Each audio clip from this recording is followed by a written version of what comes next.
Okay, so this अगर elements repeat नहीं हो रहे then this thing is equal to, अपने को टोटल दिया हुआ है कि हर सेट में 5 एलिमेंट्स है और टोटल 30 सेट्स है। So this thing is equal to 30 × 5, that is equal to 150। Okay, क्योंकि मेरे को बोला है कि एलिमेंट्स, अगर मैं ऐसा मान रहा हूँ कि एलिमेंट्स मेरे रिपीट नहीं हो रहे हैं, ठीक है, एलिमेंट्स अगर रिपीट नहीं हो रहे तो this thing is equal to 150। मतलब A1 से लेके A3 तक का जो अपना यूनियन है वो 150 के बराबर होगा if elements are not repeating. ठीक है, तो फिर अगर ईच एलिमेंट को, लेकिन अगर हम लोग ऐसा माने कि अपने को बोला है एग्जैक्टली 10 ऑफ AIs, मतलब each element of S belongs to exactly 10 of AIs, मतलब जो एक एलिमेंट है वो 10 बार अपन लोग यूज कर रहे हैं बेसिकली। इसका मतलब एस जो होगा मेरा वो, क्योंकि टोटल तो मेरा 30 × 5 है, और इसमें बोल रहा है कि मेरा एक एलिमेंट एस, मेरा एक एलिमेंट जो है ए का वो मैं 10 बार यूज कर रहा हूँ, तो it is written that each element of S belongs to exactly 10 of AIs। मतलब एस का हर एक एलिमेंट AI की, मतलब 10 AIs में बिलोंग करता है। तो बेसिकली जो मेरा टोटल 150 है वो 150 नहीं होगा, वो बेसिकली 150 को मेरे को 10 से डिवाइड करना पड़ेगा, क्योंकि एस का जो एक एलिमेंट है वो 10 को बिलोंग करता है ना, और यहाँ पे अपन लोग बोलते हैं कि वो रिपीट नहीं हो रहा है, इसलिए मेरे को 10 से डिवाइड करना पड़ेगा। तो बेसिकली मेरा एस आ जाएगा 15। ठीक है, तो जो यही चीज मैं बी के लिए करता हूँ, बी में भी मैं मानता हूँ कि अगर रिपीट नहीं हो रहा है तो टोटल हो जाएंगे 3n, क्योंकि 3 एक सेट में है और टोटल n सेट्स है। और क्योंकि मेरे को बोला है कि exactly 9 of the BIs, each element of S belongs to exactly 9 of the BIs, मतलब वो 9 सेट्स में बिलोंग कर रहा है, तो बेसिकली वो हो जाएगा मेरा 3n/9। ठीक है, और मेरे को बोला है कि ये दोनों बराबर है, तो basically 3n/9 is equal to 15, ये मुझे दिया हुआ है। ठीक है, तो यहाँ से मेरा n कितना हो जाएगा, यहाँ से मेरा n हो जाएगा, यहाँ से 3 3 कैंसिल हो जाएगा, तो बिकम 15 × 3 मतलब 45। इसका मतलब मेरे को जो पूछा था कि n कितना है, तो n हो जाएगा मेरा 45। तो इसका सही आंसर क्या हो जाएगा, इसका सही आंसर हो जाएगा सी पार्ट। ठीक है, तो सिंपल क्वेश्चन था, जस्ट थोड़ा दिमाग लगाना था, then you can easily go through it. Now question number 30 में क्या बोला है, क्वेश्चन नंबर 30 में बोला है अपने को two finite sets each having m and n elements. The number of subsets of the first set is 112 more than that of the second set. Okay. The values of m and n are respectively. तो जो मेरे को दिया हुआ है वो मैं लिखता हूँ। तो पहले तो ये क्वेश्चन नंबर 30 है। क्वेश्चन नंबर 30 में मुझे बोला है कि मेरे को पता है कि एक सेट में 2 की पावर, जो नंबर ऑफ एलिमेंट्स है उतने बनते हैं सेट्स। तो मेरे को बोला है कि नंबर ऑफ सबसेट्स, मतलब नंबर ऑफ सबसेट्स 2 की पावर नंबर ऑफ एलिमेंट्स होता है ना, तो 2 की पावर m - 2 की पावर n मुझे 112 दिया हुआ है बेसिकली। क्या दिया हुआ है, 2 की पावर m - 2 की power n is equal to 112। ठीक है, तो फिर इसमें से मैं क्या करता हूँ, क्योंकि मेरे को बोला है कि मेरा, क्योंकि m बड़ा है तो मैं n कॉमन लूंगा ना, तो लेट्स से मैंने 2 की पावर n कॉमन ले लिया, it would become 2 power m - n - 1 is equal to, अब मैं 112 को भी तोड़ लेता हूँ, 112 को तोड़ूंगा तो कैसे जाएगा, एलसीएम लूंगा तो इसका इट वुड बिकम 2 की पावर 4 मल्टीप्लाइड बाय 7। अब दिख गया होगा जहां तक आपको, यहाँ से मैं कंपेयर करूंगा तो मेरा n आ जाएगा 4, एंड 2 पावर m - n हो जाएगा, 2 पावर m - n कितना हो जाएगा, 7 + 1 मतलब 8 हो जाएगा। तो यहाँ से मतलब मेरा m - n आ गया 3, m - n कितना हो गया, क्योंकि 2 की पावर 3 होता है ना 8, m - n हो गया 3, और यहाँ से m कितना हो गया, m हो जाएगा 3 + n मतलब 3 + 4 मतलब 7। ठीक है, तो आई होप समझ में आ गया होगा। तो यहाँ से मैंने m और n निकाल लिया। अब मुझसे बोला क्या था, मुझे क्या बोला है, मुझे बोला है values of m and n are, m and n की वैल्यू मैंने निकाल ली, तो इसका आंसर क्या हो जाएगा, इसका आंसर हो जाएगा 7,4, मतलब बी पार्ट इसका सही आंसर हो जाएगा। सही पार्ट सही आंसर हो जाएगा क्या, सही आंसर हो जाएगा बी पार्ट। ठीक है, आगे चलते हैं क्वेश्चन नंबर 31 पे। क्वेश्चन नंबर 31 में क्या बोला है, क्वेश्चन नंबर 31 में बोला है the set A intersection B bar का bar union this thing is equal to. तो ये तो मैं वापस वैल्यू सॉल्व करूंगा। ए इंटरसेक्शन बी के बार का बार, इसमें मैं लगाऊंगा De Morgan.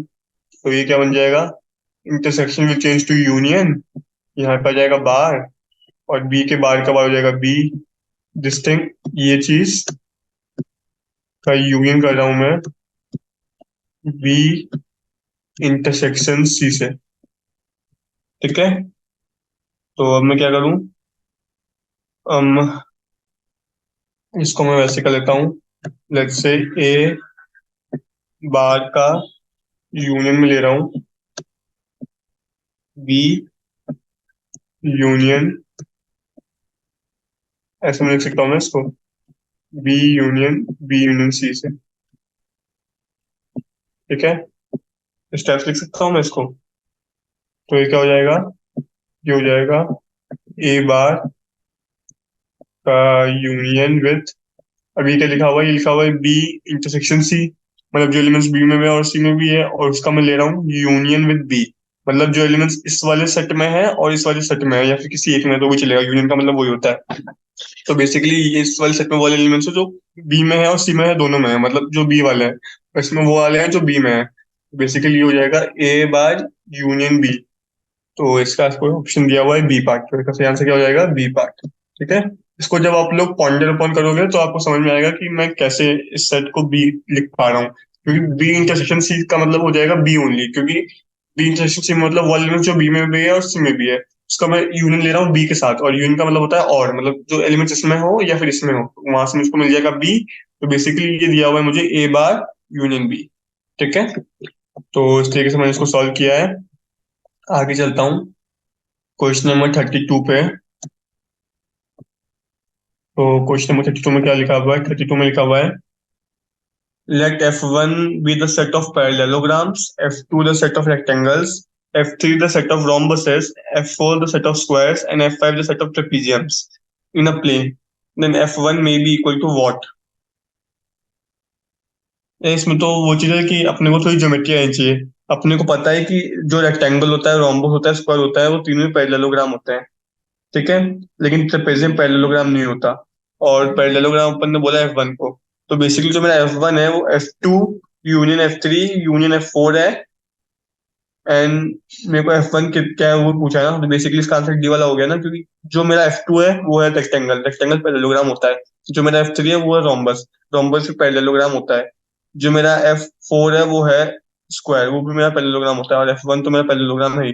Basically F1 is equal to intersection of F2 F3 F4 F1, ये मेरा सही आंसर है, क्योंकि मेरा जो ट्रेपेजियम है वो पैरेललोग्राम नहीं होता। ट्रेपेजियम में क्या होता है ना, दो साइड्स एंटी पैरेलल होती हैं। तो बेसिकली इसका जो सही आंसर है वो है डी पार्ट, और ये तो अपन ने ओरली कर लिया। आई होप समझ में आया होगा, टफ नहीं है, बस अपन ने वो लिखा कि इसमें कौन कौन से पैरेललोग्राम है, कौन कौन से पैरेललोग्राम नहीं है। ठीक है, उसके हिसाब से अपन ने सॉल्व कर लिया। So this was not tough question. Moving on to question number 33।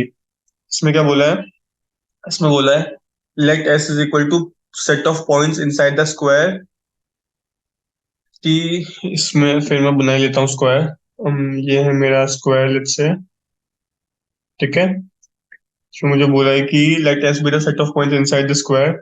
तो बेसिकली ये है मेरा एस, इसके अंदर मुझे बोला है क्या, T B the set of points inside the triangle, और एक स्क्वायर के अंदर ही है ना बेसिकली। तो यहाँ पे मैं ट्रायंगल भी बना लेता हूँ।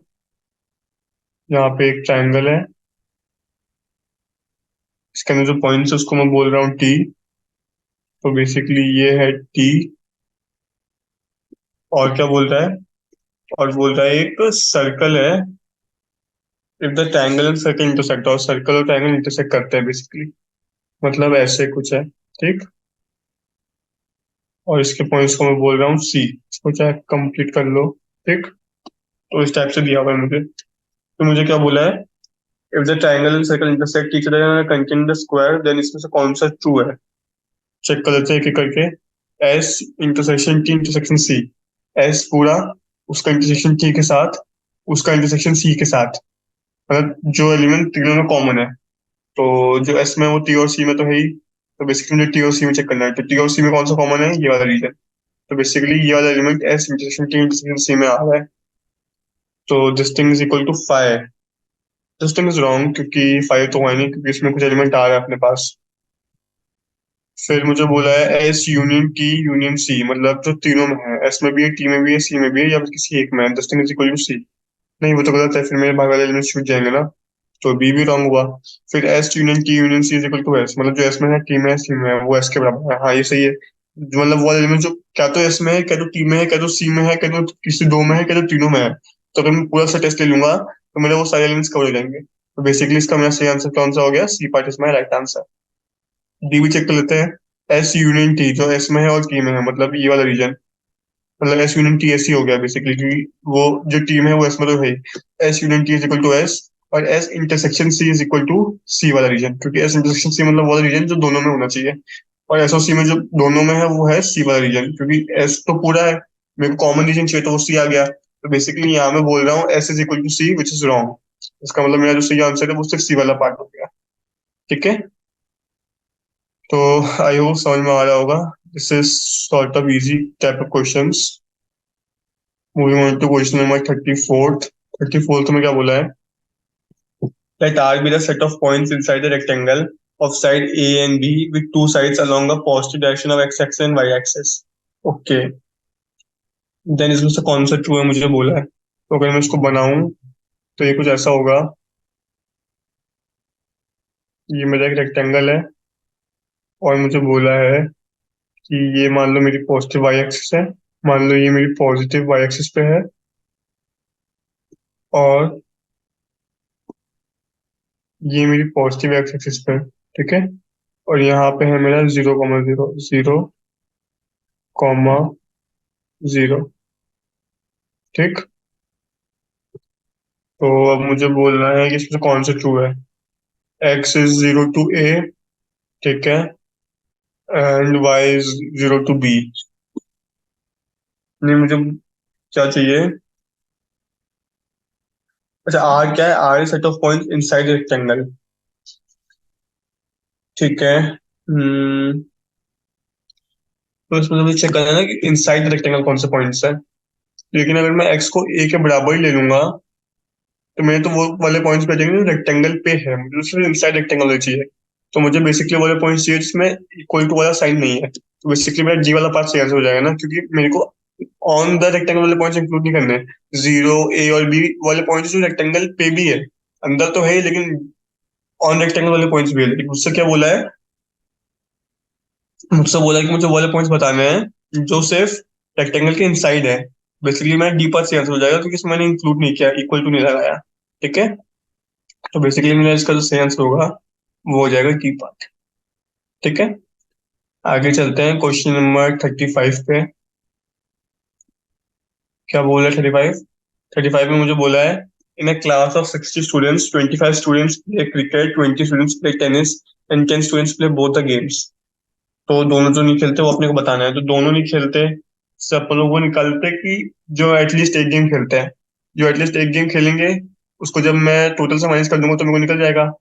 तो बेसिकली मेरे को क्या निकालना है? मेरे को निकालना है जो एटलीस्ट एक खेलते हैं, तो वो हो जाएगा एन क्रिकेट यूनियन टेनिस।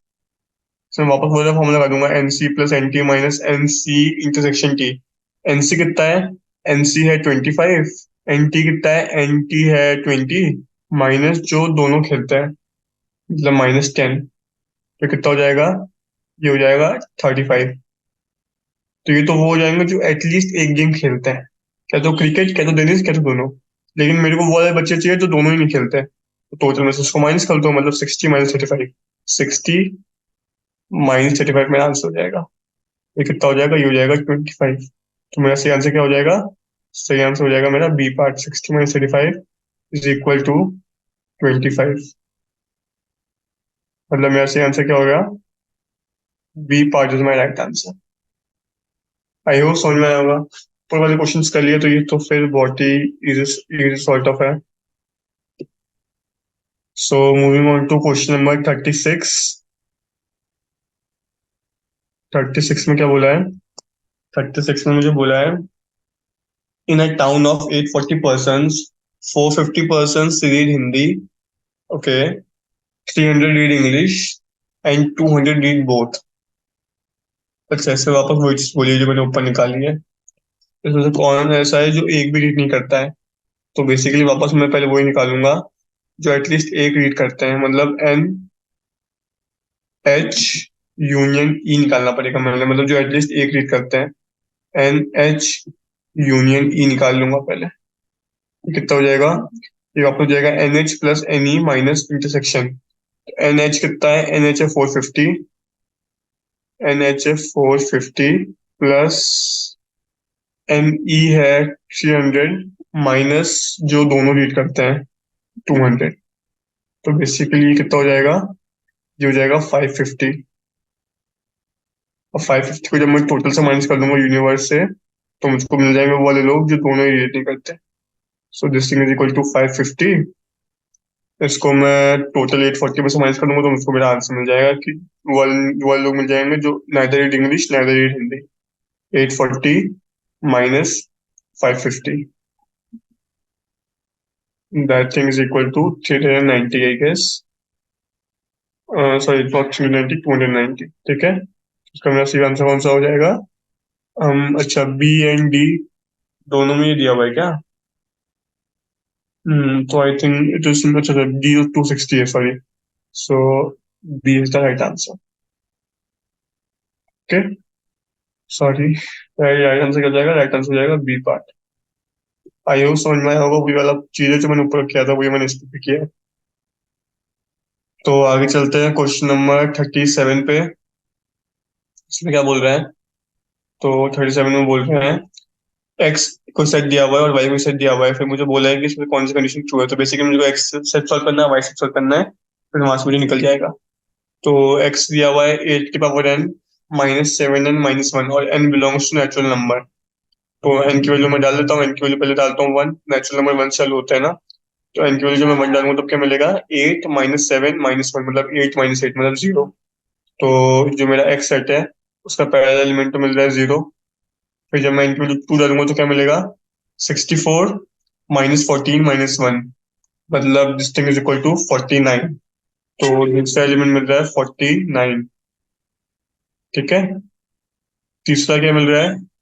8 की पावर 3, 8 की power 3 minus 21-1, that is equal to 490 I guess. So this thing is my third element. ठीक है, ऐसे करके मैं इसमें आगे चलता रहूंगा। मुझे नहीं पता आगे क्या क्या एलिमेंट आएंगे, लेकिन ऐसे करके आते रहेंगे। मैंने पहले 3 एलिमेंट निकाली ताकि मैं कंपेयर कर सकूं। ठीक है, तो ये तो हो गया मेरा एक्स। वैसे मैं वाई निकालूंगा। मेरा वाई क्या होगा? सॉरी, वाई दिया हुआ है 49n-49। वापस एन नेचुरल नंबर है तो पहला तो हो जाएगा 0। जब मैं 2 डालूंगा तो वो हो जाएगा 49। जब मैं 3 डालूंगा तो वो हो जाएगा 49 into 2, मतलब 98। ठीक है, ऐसे करते करते मुझको पता है ना, क्योंकि मैं बेसिकली 49 इंटू समथिंग में से 49 माइनस कर रहा हूँ, तो बेसिकली 49 इंटू n-1 है। n-1 कभी 10 के बराबर भी होगा, तो बेसिकली ये चीज आगे जाके 10 के बराबर भी हो जाएगी। ऐसे करके 49 इंटू 10 भी आएगा आगे जाके, तो बेसिकली आगे जाके 490 भी आएगा, और फिर ऐसे ये कंटिन्यू तो जाएगा। तो बेसिकली मैं क्या देख रहा हूँ?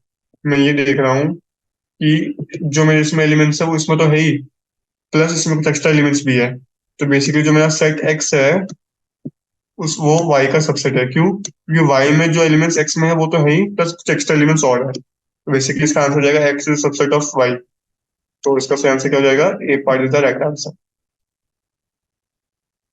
ठीक, तो आगे बढ़ते हैं क्वेश्चन नंबर 39 में, क्वेश्चन नंबर 38 में, सॉरी। तो 38 में क्या बोला है? 38 में बोला है a survey shows that 63 of the percent of the people watch a news channel, whereas 76% people watch another channel. Okay, if X% of the people watch both channels, then अच्छा, हमको निकालना है जो दोनों चैनल वॉच करते हैं, मतलब मुझको दोनों का इंटरसेक्शन निकालना है ना। ओके, तो निकालता हूँ मैं। ऐसे करेंगे। देखो, टोटल होता है 100, टोटल होगा 100। 100 में 63% वाले जो न्यूज चैनल देखते हैं, 76% वाले हैं जो अंदर चैनल देखते हैं। तो पहले तो मुझे निकालना पड़ेगा जो दोनों कितना देखते हैं। फिर मैं उससे निकालूंगा कि मेरा वाले वाले लोग कितने हैं जो दोनों चैनल देखते हैं, मतलब एक, मतलब दोनों का मतलब ये हुआ कि इंटरसेक्शन निकालना है अपने को बेसिकली। ठीक है, तो इसको अपन सॉल्व करते हैं। Sorry, basically 100 is greater then 63, जो अपने न्यूज चैनल देखते हैं, प्लस 76 जो अपने अदर चैनल देखते हैं, माइनस एक्स जो अपने दोनों चैनल देखते हैं। समझ में आया ना ये मैं क्यों क्यों लिख रहा हूँ? क्योंकि मेरे को पता है ना कि जो मेरा एक्स क्या है, मेरा एक्स है वाले लोग जो दोनों देखते हैं, मतलब एक्स से मेरा इंटरसेक्शन। और जो मेरा यूनियन होगा, मतलब वो वाले लोग जो न्यूज चैनल भी देखते हैं और वो वाले लोग जो अदर चैनल भी देखते हैं, वो हमेशा 100 से कम होगा। क्यों? क्योंकि जो यूनियन है, मतलब टोटल परसेंटेज तो 100 ही है। यूनियन वाले लोग हैं जो एटलीस्ट एक चैनल देखते हैं, और अपने को पता है कि कुछ लोग ऐसे भी है जो एक भी चैनल नहीं देखते होंगे। तो बेसिकली जो मेरा यूनियन होगा वो हमेशा 100 से कम होगा। तो बेसिकली 63 प्लस 76 माइनस वाले लोग जो दोनों देखते हैं, this thing is equal to union, और यूनियन हमेशा 100 से कम होगा। तो बेसिकली अपनी ये वाली इक्वेशन बनेगी कि 100 इज ग्रेटर देन, या फिर इक्वल टू भी बोल सकते हैं, greater than equal to 63 plus 76 minus x। ठीक है, तो basically 100 is greater then 139 minus x. तो यहाँ से मैं निकाल लूंगा, यहाँ से मैं निकाल लूंगा मेरा x is greater than equal to 39। ठीक है, समझ में आया ना मैंने क्या लिखा? जो मेरी ये चीज है, यहाँ से लेके यहाँ तक वाली, ये चीज मेरी यूनियन को रिप्रेजेंट कर रही है। N A plus n B minus n A intersection B अपन ने पढ़ा है। तो ये चीज मेरी रिप्रेजेंट कर रही है यूनियन को। तो जो मेरा ये यूनियन है, this thing is less than equal to 100। समझ में आया? तो यहाँ से मैंने निकाल लिया कि मेरा X is greater than equal to 39। और मेरे को क्या दिया हुआ है? मेरे को दिया हुआ है, मतलब वैसे तो मेरा एक ही ऑप्शन उसको मैच कर रहा है, मतलब बी और सी दोनों हो सकते हैं, लेकिन फिर भी मुझे बी और सी में चेक करना पड़ेगा बेसिकली। तो मेरे को क्या दिया हुआ है? मेरे को दिया हुआ है जो अदर चैनल, जो लोग अदर चैनल देखते हैं, जो लोग न्यूज चैनल देखते हैं, वो है 63%। तो मेरे को ये चीज पता है ना कि एन पी इंटरसेक्शन क्यू मतलब एक्स, ये वो होता है जो 60, जो पी में भी होगा और क्यू में भी होगा। लेकिन जो पी और क्यू है उसमें 63 छोटा है। तो बेसिकली जो ये चीज है, ये मेरी लेस देन इक्वल टू 63 होगी। क्योंकि 63 से बड़ी तो वो नहीं सकती, क्योंकि टोटली 63 लोग जो न्यूज चैनल देखते हैं, और इसमें अपन लोग को लेना है दोनों का कॉमन वाला पार्ट। तो वो 63 है, वो 76 है, तो कॉमन ज्यादा से ज्यादा 63 हो सकता है बेसिकली। तो जो मेरा ये आंसर आएगा एक्स का, वो 39 से बड़ा आएगा, लेकिन 63 से छोटा होना चाहिए। तो बेसिकली जो मेरा सी पार्ट है वो मेरा सही आंसर होगा। ठीक है, सी पार्ट में तुम्हारी राइट आंसर। आई होप समझ में आया होगा। टिपिकल नहीं था, बस थोड़ा सा दिमाग लगाना था। फिर चलते हैं क्वेश्चन नंबर 39 पे। क्वेश्चन नंबर 39 में क्या बोल रहा है? 39 में बोल रहे हैं, if sets A and B are defined by this, then इसमें से कौन सा ट्रू होगा, कैन, वो चीज बोल रहे हैं। तो ये अपन लोग देख लेते हैं। ए सेट में कौन कौन से एलिमेंट्स आएंगे? ए सेट में एलिमेंट्स कौन कौन से आएंगे? X Y, Y is equal to 1/x, and we are given that x belongs to real numbers. तो बेसिकली n में कौन कौन से एलिमेंट्स हो गए?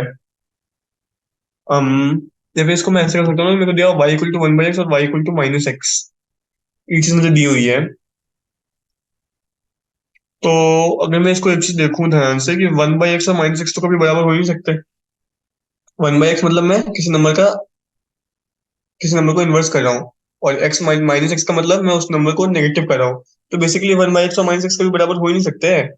तो ए इंटरसेक्शन भी हमेशा फाइव रहेगा। तो इसका आंसर तो हम लोग ऐसे, मतलब ये लिखने की जरूरत ही नहीं है, सीधे सीधे मैं बोल सकता हूँ कि इसका आंसर सी पार्ट होगा। समझ में आया कैसे? क्योंकि मेरे को पता है कि जो मेरा 1/x और x है वो कभी बराबर हो नहीं सकते ना।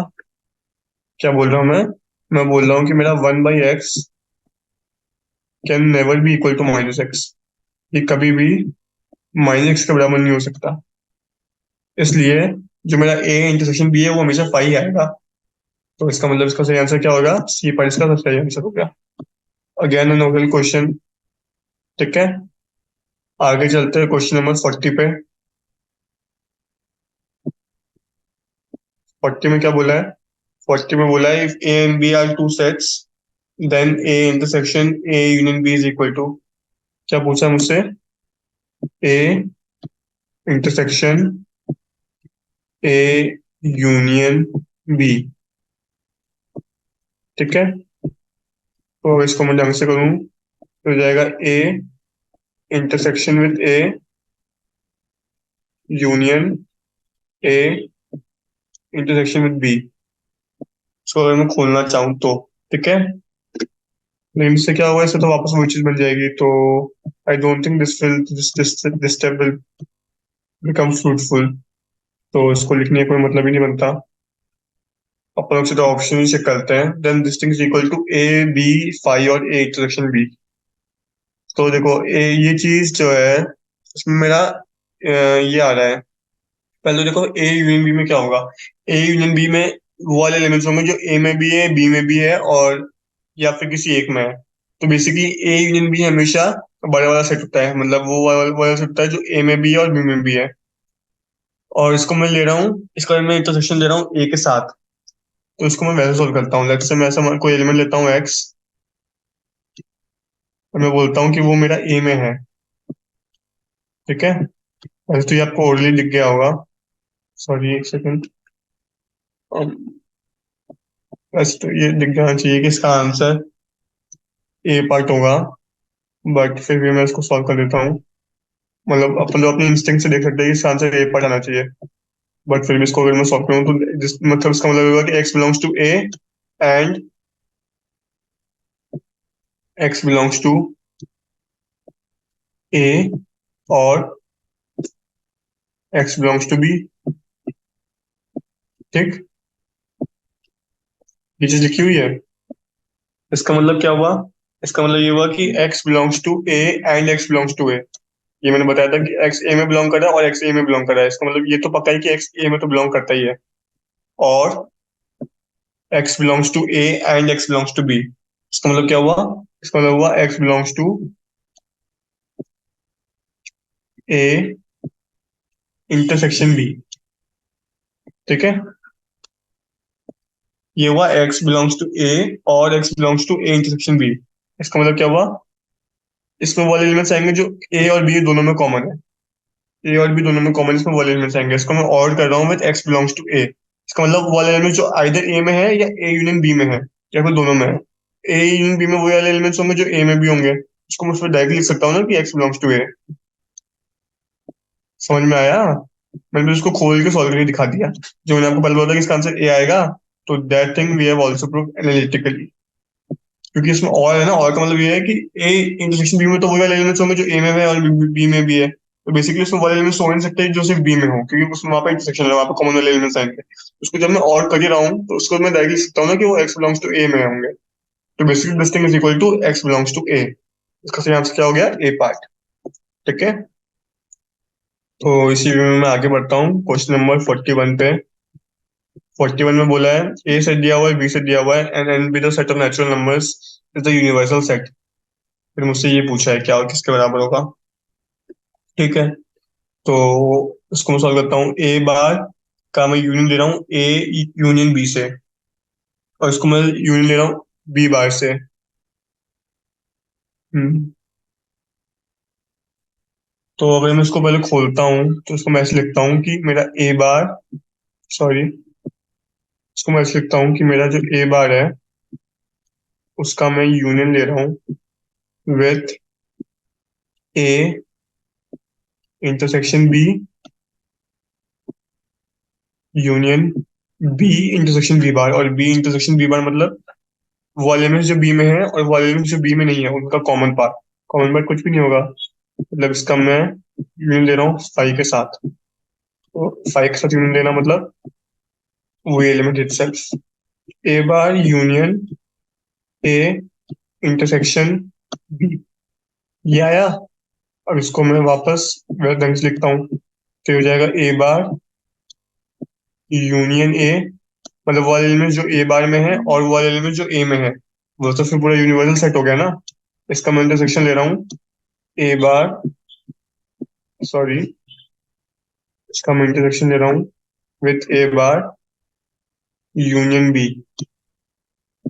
तो वापस वही चीज हो गई। ये चीज है यूनिवर्स। यूनिवर्स का जब मैं इंटरसेक्शन लूंगा किसी सेट के साथ तो फिर उसका इंटरसेक्शन तो वाला सेट ही आएगा ना बेसिकली। तो बेसिकली इसका आंसर आएगा ए बार यूनियन बी, मतलब वो एलिमेंट जो ए बार में है और वो एलिमेंट जो बी में है। ठीक है, इफ मैंने कुछ गलत नहीं किया है तो आई गेस मैंने कुछ गलत नहीं किया।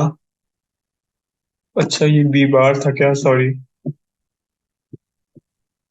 ठीक है, मतलब वो एलिमेंट जो ए बार में है और बी बार में है, तो इसमें मैं डी मॉडल लगाऊंगा तो ये क्या बन जाएगा, ये बन जाएगा ए इंटरसेक्शन बी का बार, मतलब वो एलिमेंट जो दोनों में है उसका बार। तो मुझे बेसिकली कॉमन एलिमेंट्स हटाने हैं।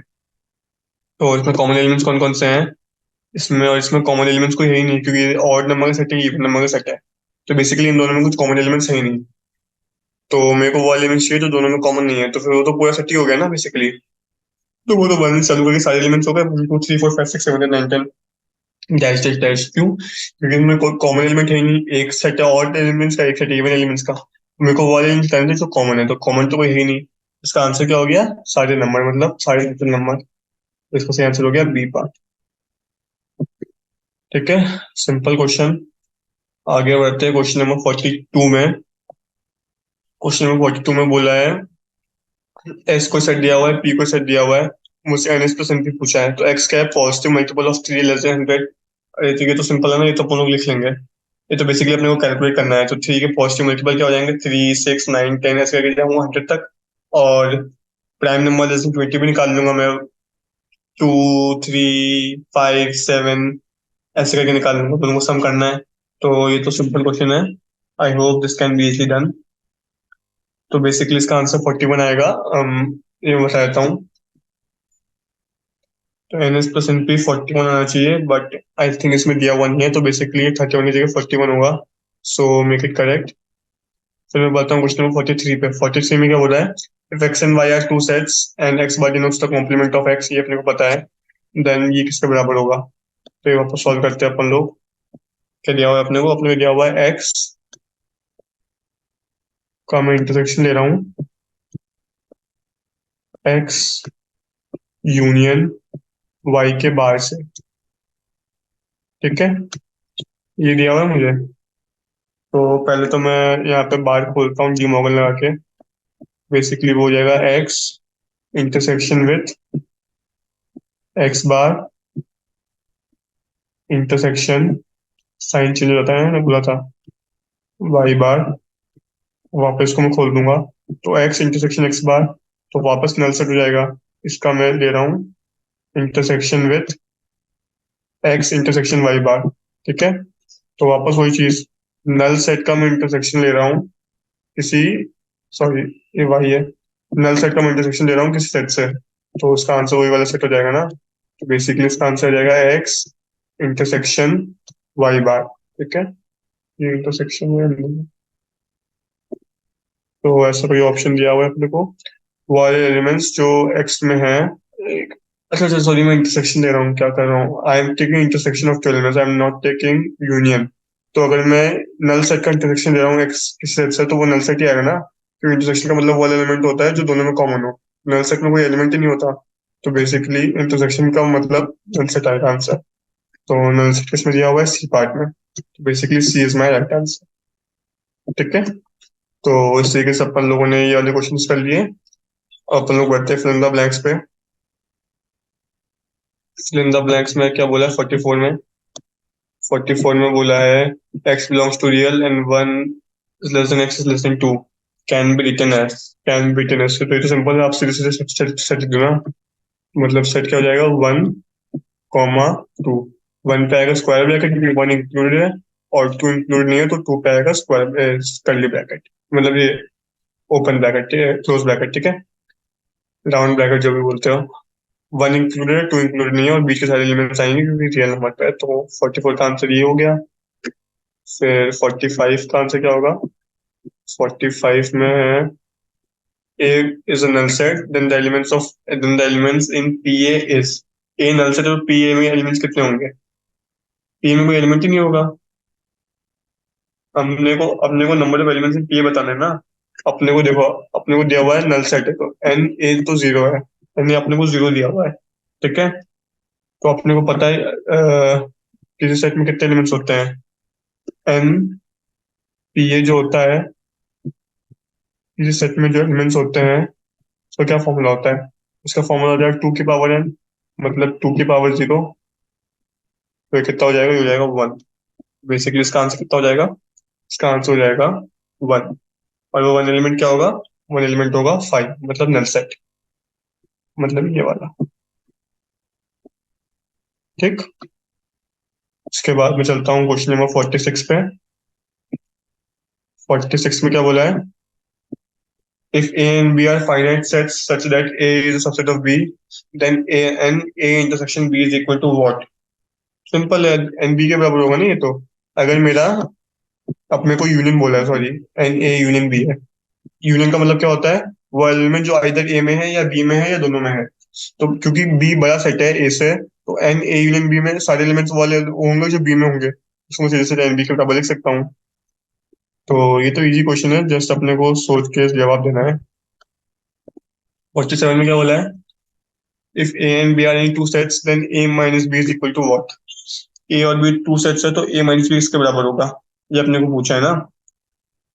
तो ये मैंने आपको अभी क्वेश्चन सॉल्व करते हुए कितने बार बताया था कि ए माइनस बी को जब मेरे को रिप्लेस करना पड़ता है सेट की लैंग्वेज में, तो मैं कैसे रिप्लेस करता हूँ? इसको मैं इंटरसेक्शन लिख सकता हूँ ना, कि मैं ए का इंटरसेक्शन ले रहा हूँ उस वाले एलिमेंट के साथ जो बी में नहीं है, मतलब ए इंटरसेक्शन बी का। समझ में आया? ये मैंने भी पिछली बार पीछे सॉल्व किया, तब भी मैंने इस प्रॉपर्टी को यूज किया था कि जो मेरा ए माइनस बी है, ये क्या है? ये मैं वो वाले एलिमेंट्स है जो ए में है लेकिन बी में नहीं है। तो इसको मैं कैसे लिख सकता हूँ? इसको मैं ऐसे लिख सकता हूँ कि ए एलिमेंट्स का इंटरसेक्शन उन एलिमेंट्स से जो बी में नहीं है। Basically this thing is nothing but equal to A intersection B bar. ठीक है, तो ये तो सिंपल था। आगे चलते हैं क्वेश्चन नंबर 48 पे। क्या बोल रहा है? Power set of the set 1 2 is. Power set क्या होता है? पावर सेट वो वाला सेट होता है जिसमें सारे एलिमेंट्स होते हैं सेट पे। तो बेसिकली मेरे को क्या दिया हुआ है? मेरे को दिया हुआ 1 2। पावर सेट क्या हो जाएगा? पावर सेट में आ जाएंगे सारे एलिमेंट्स, मतलब 1 एक सेट, दूसरा हो जाएगा 2 एक, तीसरा हो जाएगा 1 2, और चौथा हो जाएगा 5। 5 एक सेट होता है ना, तो ये इसका पावर सेट हो जाएगा। ठीक। तो this is 48। Moving on to 49। क्या बोल रहा है? Given the set A B and C then the universal set of the three sets, मतलब यूनिवर्सल सेट में सारे एलिमेंट्स आ जाएंगे बेसिकली। तो यूनिवर्सल सेट लिखना तो बहुत आसान है, सारे एलिमेंट्स लिख दो, वो यूनिवर्सल सेट हो जाएगा। तो यूनिवर्सल सेट में देख लो कौन कौन से एलिमेंट्स आएंगे। यूनिवर्सल सेट यू से रिप्रेजेंट करते हैं, तो सारे एलिमेंट्स लिख दो एक एक करके। 49 है ना, तो जीरो चालू है, जीरो है, फिर 1 है, फिर 2 भी है, फिर 3 तो 3 भी है, 4 भी है, 5 भी है, 6 भी है, 7 नहीं है, 8 है। बेसिकली 5 है, 6 है, 7 नहीं है, 8 है। ठीक है, कोई एलिमेंट मिस तो नहीं हुआ? हाँ, ये सारे। ठीक है, यूनिवर्सल सेट का मतलब होता है सारे एलिमेंट्स लिख दो एक एक करके। तो ये अपना यूनिवर्सल सेट हो गया। फिर आगे बढ़ते हैं क्वेश्चन नंबर 50 पे। यूनिवर्सल सेट दिया हुआ है, ए बी और सी दिया हुआ है। फिर मुझे बोला है बी यूनियन सी बार, मतलब बी यूनियन सी का मतलब क्या होता है? वो एलिमेंट जो बी में है और सी में है उसका बार लेना है मुझे। तो यूनिवर्स में सब वाले एलिमेंट्स माइनस कर लो जो इस बी यूनियन सी में। बी यूनियन सी में कौन कौन से एलिमेंट्स हैं? 2 3, पहले मैं लिख देता हूँ ना, मैं सीधे सीधे ऐसे करके लिखता हूँ। बेसिकली बी यूनियन सी में कौन कौन से एलिमेंट्स हैं? बी यूनियन सी में कौन कौन से एलिमेंट है जो बी में है और सी में भी है, या फिर किसी एक में है? तो वो है 2, 3 भी है, फिर 4 भी है, देन वी हैव 6 7 8। 6 7 8। ठीक है, इसको मेरे को यूनिवर्स में माइनस करना है। यूनिवर्स में 1 से लेकर 10 तक सारे एलिमेंट्स। तो इसका आंसर क्या हो जाएगा? इसका आंसर हो जाएगा 1 2 3 4 नहीं, 5 6 7 8 9 9 10।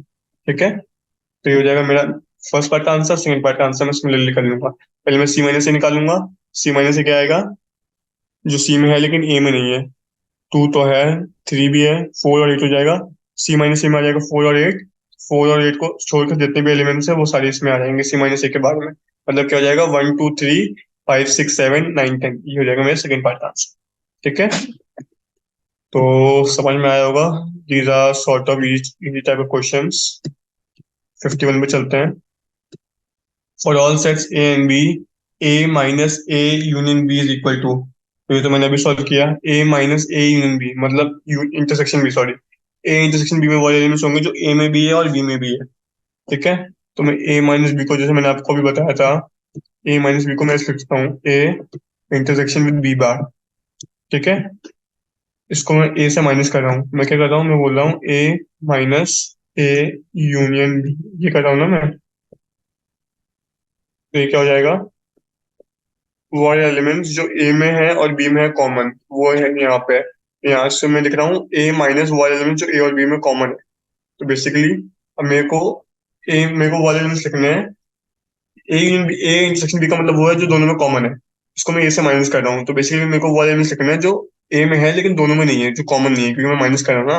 तो बेसिकली मेरे को लिखना है ए माइनस बी। ये बस ए माइनस बी को इस फॉर्मूले में लिखा हुआ है। यहाँ से आएंगे सारे कॉमन एलिमेंट्स, और कॉमन एलिमेंट्स को ए से माइनस कर रहा हूँ। मतलब मेरे को सिर्फ वाले एलिमेंट्स चाहिए जो सिर्फ ए में है, तो ए माइनस बी। तो ए माइनस बी को मैं क्या लिख सकता हूँ, ए माइनस बी को मैं लिख सकता हूँ ए इंटरसेक्शन बी बार। ठीक है, तो ये हो जाएगा मेरा 51 का आंसर। आगे चलते हैं 52 पे। 52 है मैच द कॉलम, तो ये मैं करता हूँ सॉल्व। मतलब इसको मैं सीधे सीधे आपको बता भी सकता हूँ, बट सॉल्व करते हैं इसको। Then we have true false only, so जल्दी से सॉल्व करते हैं। A bar union B bar minus A का बार। तो देखो इसको मैं ऑलरेडी बता देता हूँ। ए बार यूनियन बी बार हो जाएगा ए इंटरसेक्शन बी का बार डी मॉर्गन लगा के। फिर मैं पूरे का बार कर रहा हूँ ना, तो इसको मैं चेंज कर दूंगा। बेसिकली जब मैं इसको सॉल्व करूंगा तभी ए के बराबर आएगा, तो ये मैंने क्योंकि सॉल्व कर दिया है, तो इसको मैं डायरेक्टली लिख दे रहा हूँ। फर्स्ट का आंसर होगा ए पार्ट, देन सेकंड का आंसर आएगा। सेकंड का आंसर भी मैं सिमिलरली सॉल्व कर लूंगा क्योंकि मैंने ऊपर किया हुआ है, इसलिए मैं इसको सॉल्व नहीं कर रहा। सेकंड का आंसर सी पर आएगा, मतलब बी आएगा। फिर थर्ड वाले का आंसर क्या आएगा, थर्ड वाला है ए बी माइनस सी, मतलब वो एलिमेंट जो बी में है लेकिन सी में नहीं है, और वो एलिमेंट जो ए में है लेकिन बी में नहीं है। तो बेसिकली ये तो सिंपल है ना, ये तो मैं ऑलरेडी भी कर सकता हूँ। इसमें वो एलिमेंट्स आएंगे जो ए में भी नहीं है और बी में भी नहीं है बेसिकली। तो बेसिकली ये, अगर आप लोग ध्यान से देखें, पहले मैं ए में से बी को माइनस कर रहा हूँ और मैं बी में से सी को माइनस कर रहा हूँ। तो बेसिकली बी माइनस सी वाले एलिमेंट्स होंगे जो सिर्फ बी में है, और ए माइनस बी में वाले एलिमेंट्स होंगे जो सिर्फ ए में है। तो बेसिकली मैं डायरेक्टली इसको ए माइनस बी के बराबर लिख सकता हूँ। ठीक है, बाकी अपन लोग इसको एनालिटिकली सॉल्व भी कर सकते हैं, जैसे मैं भी तक सॉल्व करता आया था। तो थर्ड वाले का आंसर हो जाएगा ए माइनस बी। फिर फोर्थ वाले में बोला है ए माइनस बी का मैं इंटरसेक्शन दे रहा हूँ सी माइनस बी से, मतलब वो एलिमेंट जो सी में है लेकिन बी में नहीं है, और वो एलिमेंट जो ए में है लेकिन बी में नहीं है। तो इसका मतलब क्या हुआ, इसका मतलब वो एलिमेंट्स हो जाएगा जो ए और सी दोनों में है लेकिन बी में नहीं है। तो इसको मैं कैसे लिख सकता हूँ, इसको मैं ऐसे लिखता हूँ, वो एलिमेंट जो ए में भी है और सी में भी है लेकिन बी में नहीं है। ठीक है, तो ये हो जाएगा मेरे फोर्थ पार्ट का आंसर। फिर फिफ्थ में क्या बोला है, फिफ्थ में बोला है A multiplied with B intersection C. तो इसको अगर मैं डिस्ट्रीब्यूट करूंगा तो it would become A multiplied with B intersection with A multiplied with C. Basically D वाला पार्ट इसका सही आंसर हो जाएगा। ये तो सिंपल है, ये तो ऑलरेडी दिख रहा है। ठीक है, सिक्स वाला भी मैं ऐसे ही कर लूंगा। तो सिक्स वाले का आंसर क्या हो जाएगा, सिक्स वाले का आंसर हो जाएगा ई पार्ट। तो ये match the column basically easy है क्योंकि हम लोग ऊपर से इतना सॉल्व करके आए हैं। तो ये बेसिकली उसी का, मतलब उसी का स्मॉलर वर्जन है। ठीक है, आगे चलते हैं क्वेश्चन नंबर 53 पे। आगे चलते हैं 53 पे। तो 53 में क्या है, if A is any set then A is subset of A. अगर ए कोई सेट है तो A is subset of A, जो ट्रू है। हर सेट अपने खुद का सबसेट होता ही है, तो 53 तो ट्रू है। ठीक है, 54 में क्या बोला है, एम सेट दिया हुआ है और बी सेट दिया हुआ है, then B is subset of M is wrong. Check कर लेते हैं। मतलब इसका मतलब क्या है, जो एलिमेंट्स बी में है वो एम में होने चाहिए, नहीं होने चाहिए बेसिकली। तो वन वन तो है, टू टू भी है, थ्री भी है। अच्छा, दोनों सेट सेम है। क्यों दोनों सेट सेम है, तो दोनों सेट एक दूसरे के सबसेट हुए, लेकिन यहाँ पे दिया है कि ये सबसेट नहीं है, तो बेसिकली ये फॉल्स है। क्योंकि अगर दोनों सेट सेम है तो वो दोनों सेट एक दूसरे के सबसेट है, लेकिन यहाँ पे दिया हुआ है कि नहीं है, तो ये बेसिकली फॉल्स है। ठीक है, so this thing is false. Then 55th one क्या बोल रहा है, that sets 1 2 3 4 and 3 4 5 6 are equal. ये फॉल्स है, आपने देखे नहीं, इक्वल इक्वल सेट्स बोल रहे हैं इसमें एलिमेंट सेम होते हैं, लेकिन इसमें एलिमेंट सेम नहीं है, तो ये भी फॉल्स हो गया। तो 55th का भी आंसर आएगा फॉल्स। देन 56th में क्या है, 56th में बोला है Q union Z is equal to Q, where Q is a set of rational numbers and Z is a set of integers। हाँ, तो ये तो सही है ना, क्योंकि रेशनल नंबर्स में इंटीजर, रेशनल नंबर्स हमेशा इंटीजर इंक्लूड करते हैं। जो रेशनल नंबर होते हैं वो वाले एलिमेंट्स होते हैं जो मतलब फिक्स होते हैं, मतलब इरेशनल नहीं होता है। आपने को पता है रेशनल नंबर कौन से होता है, तो जितने भी इंटीजर्स है वो सारे रेशनल नंबर के अंदर ही आते हैं। तो बेसिकली जो मेरा 56 है उसमें मैं ये बोलना चाह रहा हूँ कि जो मेरा Q यूनियन Z है वो Q के बराबर है, मतलब वो वाले एलिमेंट्स जो आइदर Z में है या आइदर Q में है या दोनों में है। तो जितने भी एलिमेंट्स Z में होंगे वो Q में तो होंगे ही, क्योंकि सारे इंटीजर्स रेशनल तो होते ही हैं। तो ये Q के बराबर है, ये ट्रू है। तो 56 में मेरा आ गया true. Then moving on to 57th one. 57th में क्या बोला है, 57th में बोला है let sets R is equal to T be defined as. R दिया हुआ है मुझे, X बिलोंग्स टू इंटीजर, क्योंकि Z होता है integer, and X is divisible by 2। तो वो वाले इंटीजर से डिविजिबल बाई 2 है। और जो T है वो मुझे दिया हुआ है X belongs to integer, X is divisible by 6। तो यार, और ये तो ऑब्वियसली बात है, जो 6 से डिविजिबल होगा वो 2 से तो डिविजिबल होगा ही, क्योंकि 6 इटसेल्फ इक्वल टू 2 इंटू 3। तो ऑब्वियसली बात है, जो T वाला सेट में एलिमेंट्स आएंगे वो R वाले सेट के एलिमेंट्स ऑलरेडी होंगे ही होंगे, क्योंकि T is a bigger set and R is a smaller set. T में वो वाले एलिमेंट्स भी आ रहे हैं जो 3 से डिविजिबल है। देखो 6 क्या होता है, 6 होता है 2 इंटू 3। तो बेसिकली मैं ये बोलना चाह रहा हूँ कि जो एलिमेंट्स टी में है वो वाले एलिमेंट्स जो 2 से भी डिविजिबल है और 3 से भी डिविजिबल है, लेकिन आर में वाले एलिमेंट्स तो सिर्फ 2 से डिविजिबल है। तो बेसिकली जो एलिमेंट्स टी में आएंगे वो आर में तो आएंगे ही आएंगे पक्का। तो basically R is a subset of T. समझ में आ रहा है, sorry, T is a subset of R, क्योंकि इसको ऐसे समझो ना, मान लो कि मैं कोई सेट देता हूँ तुमको, तो मैं ऐसा बोलता हूँ कि लेट्स से, इसको ऐसे समझाते हैं कि देखो, आर में कौन कौन से एलिमेंट्स होंगे, आर में होंगे आर में होंगे 0 2 4 6 8 सारे एलिमेंट्स। टी में कौन से एलिमेंट्स होंगे, टी में होंगे 0 6 12 18 ऐसे करके। मतलब टी में वाले एलिमेंट्स आएंगे जो 6 से डिविजिबल है, मतलब 6 के टेबल वाले, 6 12 18 ऐसे करके। और आर में कौन से एलिमेंट्स आएंगे, आर में आएंगे 6 8 10 12, मतलब बीच वाले एलिमेंट्स भी आएंगे। तो बेसिकली आर वाला सेट एग्जॉस्टिव है और टी वाला सेट उसी का छोटा सेट है, क्योंकि टी में और हमने कंडीशन लगा दी ना, आर में एक ही कंडीशन है कि वो 2 से डिविजिबल होना चाहिए, लेकिन टी में दो कंडीशन है कि वो 2 से भी डिविजिबल होना चाहिए और 3 से भी डिविजिबल होना चाहिए। तो बेसिकली जो एलिमेंट्स टी में होंगे वो आर में तो होंगे ही होंगे फॉर श्योर। तो basically T is a subset of R, क्योंकि टी में आएंगे 6 8 12 करके, लेकिन आर में आएगा 6 8 10 12 ऐसे करके। आर में एक्स्ट्रा एलिमेंट्स है, लेकिन वो वाले एलिमेंट्स तो है ही जो एटलीस्ट टी में है। तो T is a subset of R, so this thing is also true. ठीक है, आई होप समझ में आया होगा। अब मैं करता हूँ last part, last question, question number 58। इसमें क्या बोला है, मुझे ए सेट दिया हुआ है और बी दिया हुआ है। बी है एक्स बिलोंग्स टू रेशनल और वो 0 से 2 में जा रहा है, मतलब ये है 0 से 2 में जा रहा है, मतलब 0 से 2 के बीच में सारे एलिमेंट्स, और 0 और 2 इंक्लूडेड है, इसलिए मैंने स्क्वायर ब्रैकेट लगा दिया। और ए में है 0 1 2, then A is equal to B. ये फॉल्स है, क्योंकि ए में सिर्फ 0 1 2 है, लेकिन बी में वो एलिमेंट्स भी है जो 0 और 2 के बीच में आ रहे हैं, मतलब 0 1 0 2 1 1 2 1 3 सारे एलिमेंट्स आ रहे हैं, क्योंकि रेशनल में हम लोग डेसिमल वाले भी लेते हैं। लेकिन ए में सिर्फ 0 1 2 है, सारे एलिमेंट्स नहीं है। तो ए और बी बराबर नहीं है, क्योंकि ए जो बी वाला सेट है उसमें वाले एलिमेंट्स भी आएंगे जो डेसिमल वाले हैं, सारे एलिमेंट्स बराबर नहीं है, इसलिए 58 वाला फॉल्स है। ठीक है, तो यहाँ पे ये स्टेप्स वाला चैप्टर फिनिश होता है। अपन ने जो आज सॉल्व किया वो डैम इजी क्वेश्चंस थे, क्योंकि अपन लोगों ने जब सब्जेक्टिव वाले किए थे वो थोड़े टफ साइड पे थे, तो these ones were easy. Basically जो अपन ने आज किए हैं वो अपने को कॉन्सेप्चुअलाइज कर रहे हैं कि सेक्स चैप्टर में कॉन्सेप्ट्स क्या हैं। हम लोग बेसिकली देख रहे हैं कि कैसे अपन लोग चीजों को इवेल्युएट करते हैं, और इसकी वजह से अपन लोग ऊपर वाले क्वेश्चन सॉल्व कर सकते हैं। तो if you have done till subjective part, then objective part is basically easy. तो आई होप जो मैंने आज सॉल्व किया वो आपको समझ में आया होगा। And even if you are unable to understand something, then you can revisit it and you can even watch my previous sessions, so you will get a better hold on this thing. And basically, sets chapter is one of the easiest chapter of mathematics. Venn diagrams में और थोड़ा intersection और union वाले question में सोचना पड़ता है, but it is thinkable if you will solve 2-3 questions.